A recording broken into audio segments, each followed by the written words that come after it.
রূপার বাবা ও মা খাটের ওপরে শুয়েছিল আর রূপা শুয়েছিল নিচে। তখন ঘড়ির কাঁটায় পাকা 12টা বাজে। রূপার হঠাৎ ঘুম ভেঙে গেল আর মনে পড়ল যে আজ তার মায়ের জন্মদিন।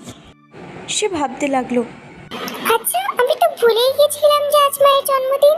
আমি তো উপহারই কিনতে ভুলে গেছি। আর উপহারই বা কিনবো কি করে? আমার কাছে তো টাকারও অভাব।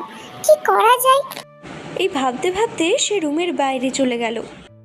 বাইরে সোফায় বসে সে কার্ডে লিখতে শুরু করলো।